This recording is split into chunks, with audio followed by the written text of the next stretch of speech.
আলিফ কোথায়? আলিফ কোথায় সেটা না হয় পরে বলি, আগে বলেন আপনি কি, আপনার পরিচয় কি? আমি কে? তুমি আমাকে চিনবা না, বুঝতে পারছো? তুমি আমাকে বলো আলিফ কোথায়? কি ব্যাপার এত চিৎকার? আশ্চর্য, আপনি একটা অপরিচিত মানুষ এসে আলিফ আলিফ করতেছেন, আবার বলতেছেন আলিফ কোথায়। আগে আপনার পরিচয়টা দিন, তা না হলে আমি কেন আলিফ কোথায় সেটা আপনাকে বলতে যাব? আমি আলিফের গার্লফ্রেন্ড। হোয়াট? আপনি আলিফের গার্লফ্রেন্ড? আচ্ছা, সো আমার পরিচয় জানেন আমি কে?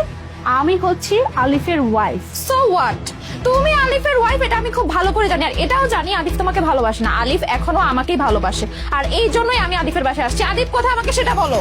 লিসেন, আপনি যে বললেন যে আপনাকে আলিফ ভালোবাসে, আপনাকে যদি আলিফ ভালোই বাসতো তাহলে আজকে আপনি আমার জায়গায় দাঁড়িয়ে থাকতেন, তাই না? এটা তো অবভিয়াসলি আলিফ আপনাকে ভালোবাসে না বিধায় আপনাকে বিয়ে করে নাই, আমাকে বিয়ে করছে, দ্যাট মিন্স আলিফ আমাকে ভালোবাসে। সো এইখানে যে এখন আপনি তার গার্লফ্রেন্ড ছিলেন বা কি আশায় বিষয়, এগুলোর কোনো ম্যাটার করে না। আমাদের মধ্যে একটা মিসআন্ডারস্ট্যান্ডিং হয়েছিল, বুঝতে পারছো? এই জন্যই না ও ভুল বুঝে তোমাকে বিয়ে করে ফেলছে, নয়তো ও তোমাকে কখনোই বিয়ে করতো না। আলিফের তো আমাকে বিয়ে করার কথা ছিল, আর এই জন্যই আমি নিজের ভুলটা বুঝতে পেরে ওর কাছে চলে আসছি। তুমি আমাকে এটা বলো আলিফ কোথায়? যাক বাতাও। আলিফ, আলিফ, আলিফ তুমি কোথায়? আলিফ,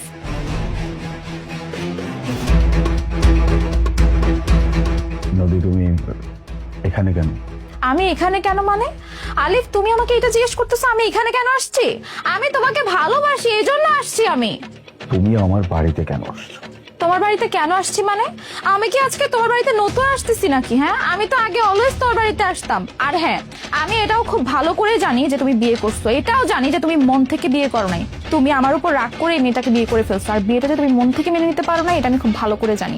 তাই তুমি এক কাজ করো, এই মেয়েটাকে ডিভোর্স দিয়ে দাও, চলো আমরা বিয়ে করে নিই। তুমি এখন এসে এসব কি বলছো? মাথা ঠিক আছে তোমার? হ্যাঁ, তুমি আমাকে ভালোবাসো, তুমি এখানে চলে আসছো, তুমি আমাকে বিয়ে করতে চাও। যখন আমাকে ছেড়ে চলে গেছিলা তখন এসব কথা কোথায় ছিল? মাথায় ছিল না? হ্যাঁ, এখন আসছো তুমি সবকিছু জেনে যে আমি বিবাহিত, আমার একটা সংসার আছে, আমি খুব ভালোভাবে সংসার করছি, এরপরেও আমার সংসারে আসছো শুধুমাত্র ঝামেলা পাকানোর জন্য, রাইট?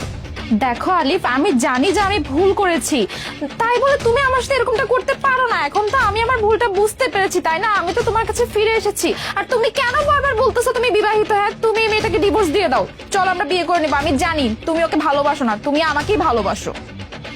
আলিফ, এই মেয়ে সব কি বলতে স্যার? এই যে আপনি আপনি ডিরেক্ট আমার বেডরুমে ঢুকে আমার হাজবেন্ডের সাথে সব কি উল্টাপাল্টা কথা বলতেছেন?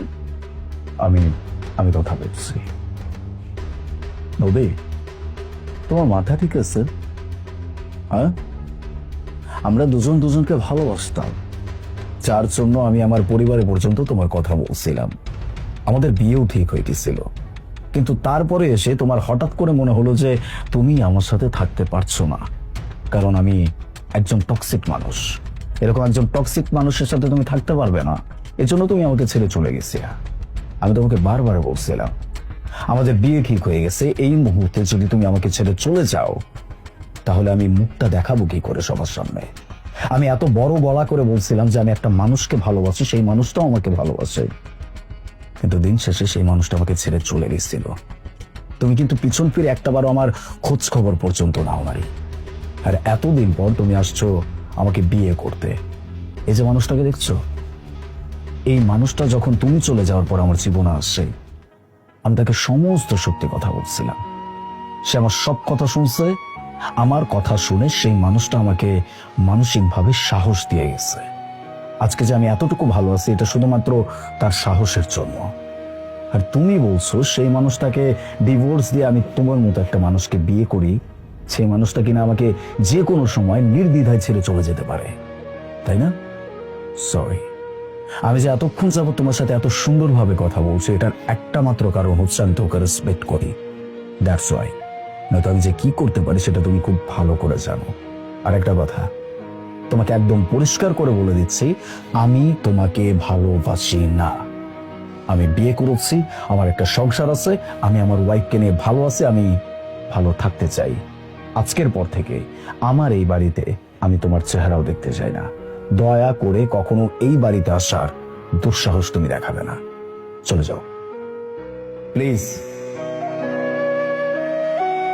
আই এম সরি মোনা, আমি তো তোমাকে বলছিলাম ওর সম্পর্কে, কিন্তু আমি এটা ভাবতে পারিনি যে ও বাড়িতে হঠাৎ করে এইভাবে এসে সিন ক্রিয়েট করবে।